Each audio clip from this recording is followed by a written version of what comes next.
నిన్నటిదాకా రాష్ట్రమంతా తిరిగి వచ్చినాం. అనేక విషయాలు, అనేక సమస్యలు ఇంకా మిగిలిపోయినాయి.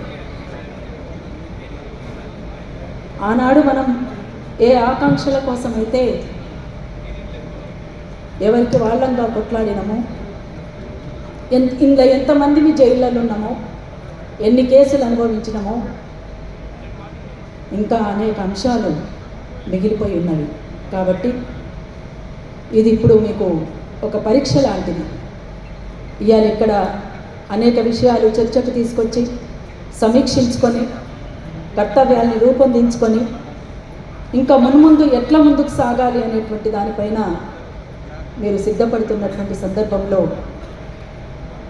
మేము ఆనాడు ఉన్నాం మీ వెంట, ఈనాడు ఉన్నాం అరుణోదయగా, ముందు ముందు కూడా ఉంటాం. అందుకనే ఏది ఏమైనా సరే, ఒక ఉద్యమం అంటే కష్టాలు ఉంటాయి, నష్టాలు ఉంటాయి. వాటిని అధిగమిస్తూ ముందుకు సాగిపోవడమే ఉంటుంది. వెనుకడుగు వేయడం అనేటువంటిది ఉండదనేటువంటిది చరిత్ర చెప్తున్నటువంటిది. అందుకని ముఖ్యంగా ఈ తెలంగాణలో ఇక్కడ ఒక కార్పొరేట్ శక్తులకు హైదరాబాద్ అనేటువంటిది, హైదరాబాద్ చుట్టూరా ప్రాంతం అనేటువంటిది భూతల స్వర్గంలాగా ఎట్లా మిగిలిపోయిందో ఇంకా దానికి విముక్తి కలగాల్సినటువంటి అవసరం ఉంది. మొత్తం తెలంగాణ, ఇంతకుముందు సీనన్న చెప్పారు, తెలంగాణను ఒక డాక్యుమెంట్గా మనం ముందుకు తీసుకురావాల్సినటువంటి అవసరం ఉందని. అందుకని చెప్పుకున్న వాళ్ళది చెప్పుకున్నట్టుగా చరిత్ర అవుతుంది, కానీ వాస్తవాలు ఇప్పటికీ కూడా మరుగున పెట్టబడి ఉన్నాయి.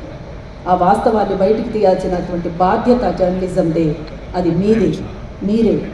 అందుకనే దానికి ముందుకు సాగుతారని, ఆ రకంగా ముందుకు సాగేటువంటి ప్రయాణంలో ఎప్పటికీ కూడా అరుణోదయం మీ వెంట ఉంటుందని మరొకసారి తెలియజేస్తూ, జర్నలిజం పైన మిత్ర రాసినటువంటి పాటని మీ ముందు పాట అడిగినారు కనుక ఆ పాటను మరొకసారి మీకు పాడి వినిపిస్తాను. మీరు అందరు విన్నదే ఇది.